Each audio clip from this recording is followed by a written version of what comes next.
നമ്മൾ ബ്രസീലിയൻ ഫുട്ബോളിൻ്റെ ഏറ്റവും മോശം കാലഘട്ടത്തിലൂടെയാണ് കടന്നു പോകുന്നത് എന്ന് ഒരിക്കൽ കൂടി ഓർമ്മിപ്പിച്ച ഒരു ദിവസമാണ് ഇന്നലെ. കാരണം 1990 വേൾഡ് കപ്പിന് ശേഷം ബ്രസീലിൻ്റെ ഏറ്റവും മോശം റിസൾട്ടാണ്. അന്നാണ് ബ്രസീൽ ഏറ്റവും അവസാനമായി റൗണ്ട് ഓഫ് 16 തന്നെ പുറത്താകുന്നത്. അപ്പോൾ ബ്രസീലിയൻ ഫുട്ബോളിനെ കുറിച്ച് പറയുകയാണെങ്കിൽ ഞാൻ പറയുന്നത് ആരാധകർ ഓഫ് കോഴ്സ് നിരാശയുണ്ടാകും. എന്നാലും അങ്ങനെ നിരാശപ്പെടേണ്ട. കാരണം ബ്രസീൽ എന്ന് പറയുന്നത് ഫുട്ബോൾ ഉള്ളിടത്തോളം കാലം, അല്ലെങ്കിൽ എന്താ പറയുക, സവോപോളോയിലും റിയോ ഡി ജനീറോയിലും ഒക്കെ തെരുവുകൾ ഉള്ളിടത്തോളം കാലം ബ്രസീലിയൻ ഫുട്ബോളിൽ നിലനിൽക്കും. കാരണം ആ ഒരു മണ്ണ് അങ്ങനെയാണ്. അത് ഫുട്ബോളിനെ ഇത്രത്തോളം നെഞ്ചേറ്റിയ രാജ്യം വേറെ ഉണ്ട് എന്ന് ഞാൻ വിചാരിക്കുന്നില്ല.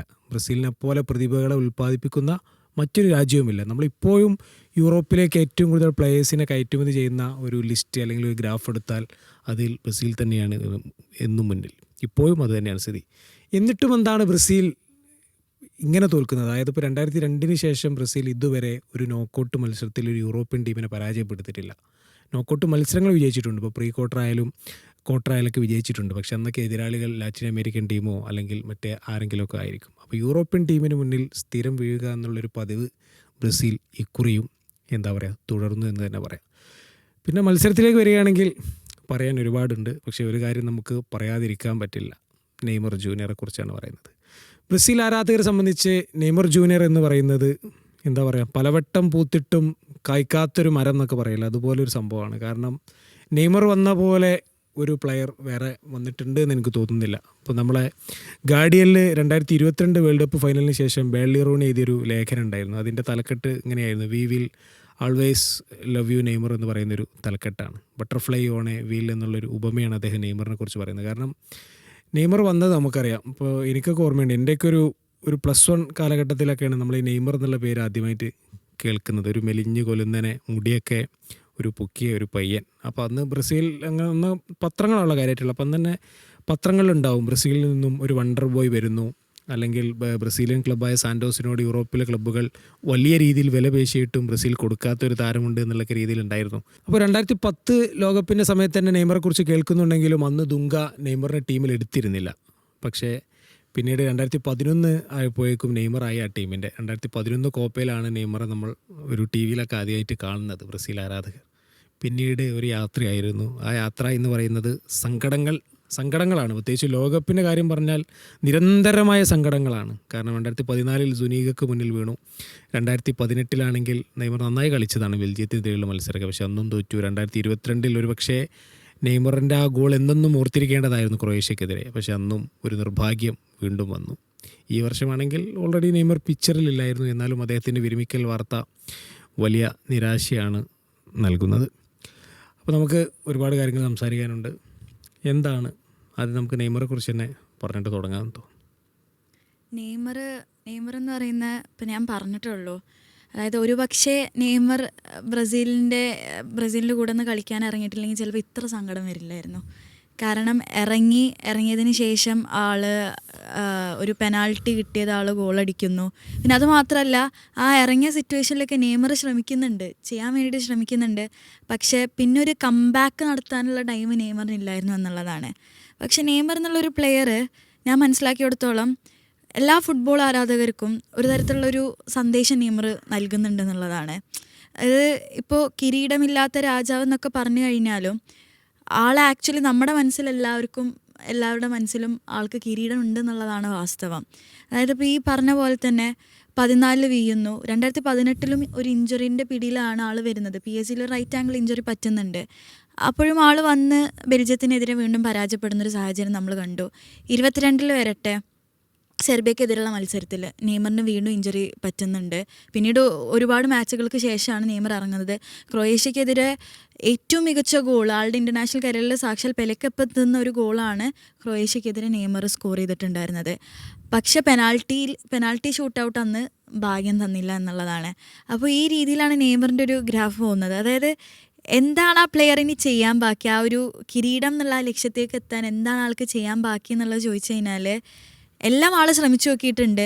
അതായത് പലവരും തളർത്താൻ ശ്രമിച്ചിട്ടുണ്ട്, അല്ലെങ്കിൽ തളർന്നിടത്തുനിന്ന് എഴുന്നേൽക്കാൻ ശ്രമിച്ചു.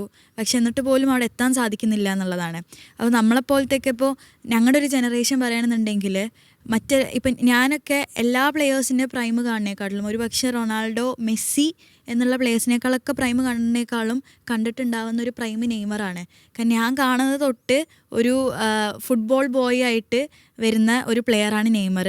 ബാർസയിൽ കളിക്കുന്നു, ഒരു നെയ്മർ മെസ്സി സ്വാരസ് കോംബോ. നെയ്മർ പിന്നെ PSG പോകുന്നു. ആ PSG പോകുന്ന സമയം എന്നൊക്കെ പറയുന്നത് ഭയങ്കര വലിയ ട്രാൻസ്ഫർ ന്യൂസ് നടന്നൊരു ടൈമാണ്.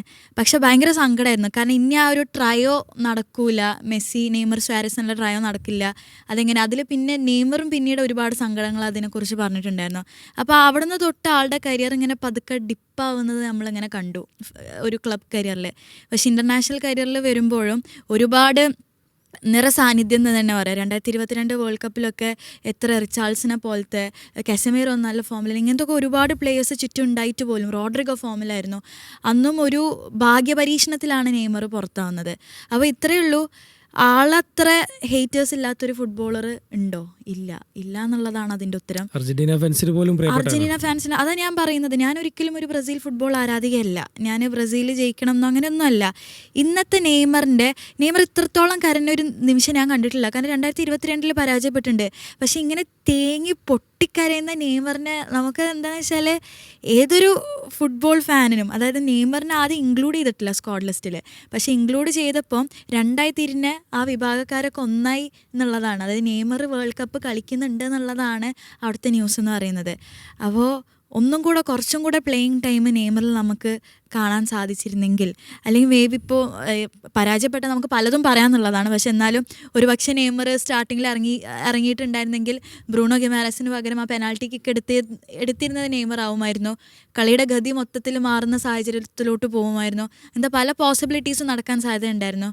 പക്ഷേ ഇതെന്തുകൊണ്ടും, അതായത് വാക്കുകളില്ല എന്നുള്ളതാണ്. കാരണം ഇനി അങ്ങനത്തെ ഒരു യുഗം, അതായത് റൊണാൾഡോ യുഗം അവസാനിച്ചു, മെസ്സി യുഗം അവസാനിക്കുന്നു, നെയ്മർ യുഗം അവസാനിച്ചു എന്നുള്ളതാണ്. അപ്പോൾ ഇനി അത് തിരിച്ചു വരില്ല. എനിക്ക് നെയ്മറെ കുറിച്ച് പറയുമ്പോൾ ഞാൻ നേരത്തെ പറഞ്ഞല്ലോ, ഗാഡിയലിൽ ബെള്ളിറോൺ എഴുതിയ ലേഖനത്തിലെ ഒരു പ്രയോഗമാണ് ഈ ബട്ടർഫ്ലൈ ഓൺ എ വീൽ എന്നുള്ളതാണ്. അത് ഭയങ്കരമായ പ്രയോഗമാണ്. കാരണം ഒരു ചിത്രശലഭം പറക്കുന്നതിന് അതിൻ്റേതായ ഒരു താളുണ്ട്. അതാണ് അതിൻ്റെ ഒരു ഭംഗി. അത് നമ്മൾ കൂടുതൽ വേഗം കിട്ടാൻ വേണ്ടിയിട്ട് ടയർ വെച്ച് കൊടുത്താൽ എങ്ങനെ ഉണ്ടാകും? അതാണ് നെയ്മറെ കുറിച്ച് പറയുന്നത്. കാരണം നെയ്മറുടെ ഒരു ഫ്ലെയർ എന്ന് പറയുന്നത് ഒരു പക്ക ബ്രസീലിയൻ ഫ്ലെയർ ആയിരുന്നു. പക്ക ഒരു സാമ്പാ ശൈലിയുള്ള പ്ലെയർ ആയിരുന്നു. അദ്ദേഹത്തെ ഈ യൂറോപ്യൻ ശൈലിയിലേക്ക് അഡോപ്റ്റ് ചെയ്യുമ്പോൾ സംഭവിച്ച ഒരുപാട് പ്രശ്നങ്ങളുണ്ട്. പിന്നെ അദ്ദേഹത്തിൻ്റെ പ്ലേയിങ് സ്റ്റൈൽ നമ്മൾ നോക്കിയാൽ മനസ്സിലാവും. അദ്ദേഹത്തിൻ്റെ ഇങ്ങനെ ഈ ഡിഫൻഡേഴ്സിനടുത്തേക്ക് ആകർഷിക്കുന്നൊരു ശൈലിയാണ്. അദ്ദേഹം ഇങ്ങനെ ഒന്ന് ബോൾ കൊണ്ട് വട്ടം കറക്കും. അതായത് ഒരു ബ്രസീലിൻ്റെ ഒരു എന്താ പറയുക മുമ്പത്തെ ഒരു ഫ്ലെയറാണ് ആ നെയ്മറിലുള്ളത്. അത് കൂടുതൽ ഇഞ്ചുറി അദ്ദേഹത്തിന് ഉണ്ടാക്കി എന്നുള്ളതാണ് പറയുന്നത്. ഏത് സമയത്തും അദ്ദേഹം ടാക്കിളിന് വിധേയമാക്കി എന്നുള്ളതാണ്. പിന്നെ ഈ ഞാൻ പറഞ്ഞ പോലെ ഈ ടയർ വെച്ചു എന്ന് പറഞ്ഞ ചിത്രശലഭത്തിന്, അതുപോലെ നെയ്മറുടെ തന്നെ ചില തീരുമാനങ്ങളുണ്ട്. കരിയറിൻ്റെ ഏറ്റവും പീക്കിലാണ് ലോകത്തെ ഏറ്റവും വലിയ തുകക്ക് അദ്ദേഹം PSG പോകുന്നത്. ഇന്നും ആ തുക ബ്രേക്ക് ചെയ്യപ്പെട്ടിട്ടില്ല എത്ര വർഷമായിട്ടും. അപ്പോൾ അന്ന് ഫ്രഞ്ച് ലീഗിലേക്ക് പോയത് പോലും ഭയങ്കര അബദ്ധമായിട്ട് പറയുന്നുണ്ട്, അദ്ദേഹത്തിൻ്റെ കരിയറിൽ പറയുന്നുണ്ട്. പിന്നെ ഫ്രഞ്ച് ലീഗിന് പൊതുവേ ഒരു പേരുണ്ട്, കണ്ടം ലീഗ് എന്നൊക്കെ പറയാം. അവിടുത്തെ റഫറിമാരൊക്കെ നെയ്മറിനെതിരെയുള്ള എന്താ പറയുക ഈ ഫൗൾ പ്രൊട്ടക്റ്റ് ചെയ്യുന്നതിലൊക്കെ ഒരു പരിധിവരെ പരാജയപ്പെട്ടു എന്ന് പറയുന്നുണ്ട്. കാരണം ഭയങ്കര ഫിസിക്കലി പ്രീമിയർ ലീഗിനേക്കാളും ലാ ലീഗയേക്കാളൊക്കെ ഇഞ്ചുറീസ് വരുന്ന, അല്ലെങ്കിൽ കുറച്ചും കൂടി കയറി അടിക്കുന്ന, അതായത് കുറച്ചും കൂടി മയമില്ലാതെ അടിക്കുക എന്നുള്ളത്, അങ്ങനത്തെ ഒരു ലീഗായിരുന്നു ഫ്രഞ്ച് ലീഗ്. അവിടെ കളിച്ചത് പ്രശ്നമായിരുന്നു. അങ്ങനെ എന്താ പറയുക എല്ലാം കൊണ്ടും നിർഭാഗ്യങ്ങൾ മാത്രമുള്ള ഒരു കരിയറാണ്. പക്ഷേ ആള് ഡിസേർവ് ചെയ്തത് ഫുട്ബോൾ ആൾക്ക് നൽകിയില്ല എന്നുള്ളതാണ്. പക്ഷെ അദ്ദേഹം എന്നാൽ പോലും നമ്മൾ നെയ്മറുടെ തകർച്ചയെക്കുറിച്ച് പറയുമ്പോൾ പോലും അദ്ദേഹം ഒരുപാട് അച്ചീവ് ചെയ്തിട്ടുണ്ട്. ഇപ്പോൾ അദ്ദേഹം ഒരു വലിയ അദ്ദേഹത്തിൻ്റെ കരിയർ പീക്കിലെത്തിക്കുന്ന പ്രധാനപ്പെട്ട കാരണം 2013 കോൺഫെഡറേഷൻ കപ്പാണ്. അന്നത്തെ പീക്ക് ടീമാണ് സ്പെയിൻ എന്ന് പറയുന്നത്. സ്പെയിൻ അടിക്കുക എന്ന് പറഞ്ഞാൽ ആർക്കും പറ്റാത്ത സംഭവമാണ്. കാരണം 2 യൂറോ കപ്പും ഒരു വേൾഡ് കപ്പ് അടിച്ച ടീമായിരുന്നു. ആ ടീമിനെ നെയ്മർ അടിച്ചിട്ടുണ്ട്. 2016 ഒരു ഒളിമ്പിക്സ് മെഡൽ നേടിയിട്ടുണ്ട്. കോപ്പ നെയ്മറുടെ എറയിൽ നേടിയിട്ടുണ്ട്. പക്ഷെ അന്ന് ഇൻ കേസ് പരിക്ക് കാരണം മറ്റോ നെയ്മർ ആ സീസൺ കളിച്ചില്ല. നെയ്മർ കളിച്ച ആ ഒരു വർഷമാണെങ്കിൽ അർജന്റീനയോട് തോറ്റു പുറത്തുകയും ചെയ്തു. അപ്പം അങ്ങനെ നിർഭാഗ്യങ്ങൾ ഒരുപാടുണ്ട്. പിന്നെ നമ്മൾ ഓഫ് കോഴ്സ് നമ്മളൊക്കെ ഇങ്ങനെ ആലോചിക്കുമ്പോൾ ഒരു ബാലൻഡിയോർ നിശ്ചയമായും നേടും എന്നുള്ള ഒരു പ്ലെയറായിരുന്നു നെയ്മർ. ഈ മെസ്സിക്കൊപ്പൊക്കെ ഇങ്ങനെ ബസ്സിലായിരുന്നവർ പറയാറുണ്ടായിരുന്നു ഇത്ര കൊല്ലം കൊണ്ട് നെയ്മറും ഇവരൊക്കെ അത്ര എത്തുന്നൊക്കെ ആയിരുന്നു ഒരു ഇത്. അദ്ദേഹം അവിടെയും ഒരു നിർഭാഗ്യം ഉണ്ടായിരുന്നു. 15 വേണമെങ്കിൽ അദ്ദേഹം ഡിസേർവിങ് ആയിരുന്നു തന്നെ നമുക്ക് പറയാം. അപ്പോൾ ഫസീന എന്താണ് ഈ ഒരു യുഗം, നെയ്മർ യുഗം അവസാനിക്കുമ്പോൾ എന്താണ് പറയാനുള്ളത്? അത് നെയ്മർ മത്സരശേഷം പറഞ്ഞൊരു വരിയിൽ നിന്ന് നമുക്ക് കോട്ടയം, എല്ലാം തുടങ്ങിയത് ഇവിടെയാണ്, ഇവിടെ തന്നെ അത് അവസാനിക്കട്ടെ എന്നുള്ളത്. അതായത് 2010 അരങ്ങേറുമ്പം ഇതേ ഗ്രൗണ്ടായിരുന്നു, USA കളിക്കുന്നു, അന്നൊരു ഗോൾ നേടി തുടങ്ങി, ഇന്നൊരു ഗോൾ നേടി അവസാനിപ്പിക്കാൻ പറ്റി. അപ്പോൾ ആളുടെ ഒരു കരിയർ ഒരു ഫുൾ സർക്കിൾ വരച്ചു എന്ന് പറയാം. പക്ഷേ ആ സർക്കിൾ നമുക്ക് കാണാൻ പറ്റുന്നില്ല. അതായത് അച്ചീവ്മെൻറ്റ്സ് ആണല്ലോ സാധാരണ ഒരു ഫുട്ബോളറുടെ കരിയറിനെ ഡിഫൈൻ ചെയ്യുക. ആ അച്ചീവ്മെൻറ്റ്സ് പലപ്പോഴും മിസ്സിംഗ് ആയിപ്പോയി, പല എലമെൻറ്റ്സും മിസ്സായിപ്പോയി എന്നുള്ളത്. നമ്മൾ പറഞ്ഞ പോലെ ബാലൻഡിയോർ അർഹിച്ചിരുന്നു എന്ന് ചോദിച്ചാൽ യെസ് എന്നാണ് ഉത്തരം.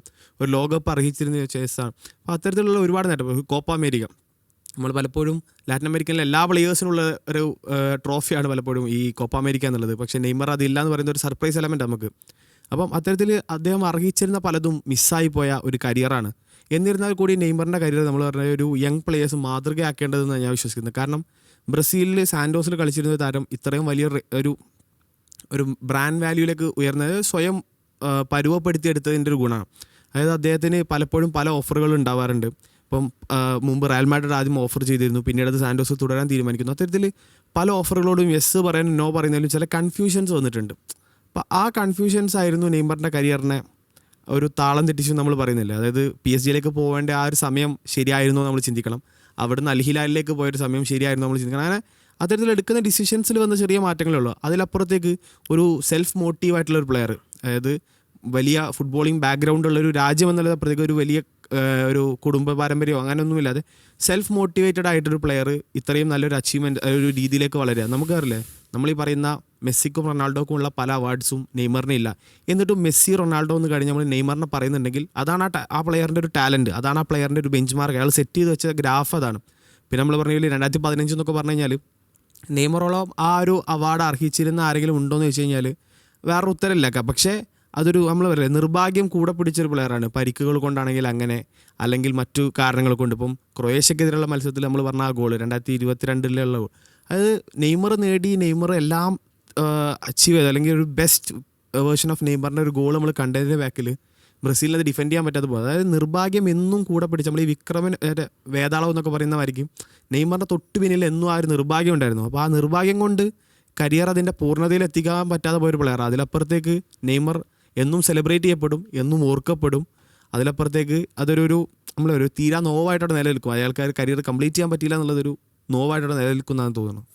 എനിക്ക് തോന്നുന്നത് നെയ്മർ മാത്രമല്ല, ഈ ബ്രസീലിയൻ ഫുട്ബോളേഴ്സിന് പൊതുവെ നമ്മൾ പറയാറുണ്ട് ഈ അകാല വാർദ്ധക്യം എന്ന് പറയും. അതായത് പല പ്ലേയേഴ്സും, നെയ്മർ മാത്രമല്ല, ഇപ്പോൾ ഒരു തലമുറയുടെ ഭയങ്കര ഹീറോ ആയിരുന്നു അഡ്രിയാനോ എന്ന് പറയുന്നത്. ഒരുപാട് മത്സരങ്ങൾ ജയിപ്പിച്ച ആളാണ് അദ്ദേഹം. പിന്നെ എവിടെ പോയി നമ്മൾ കണ്ടിട്ടില്ല. റോബിഞ്ഞോക്ക് എന്ത് സംഭവിച്ചു? ഈവൻ കക്ക ബാലൻഡിയോർ വിൻ ചെയ്താണ്, വേൾഡ് കപ്പാണ്. എന്നാൽ പോലും അദ്ദേഹം പിന്നീടൊരു മുഖ്യധാര ഫുട്ബോളിൽ നിന്ന് മാറുമ്പോൾ അദ്ദേഹത്തിന് എത്രയോ പ്രായം പിന്നെയും ബാക്കിയുണ്ടായിരുന്നു.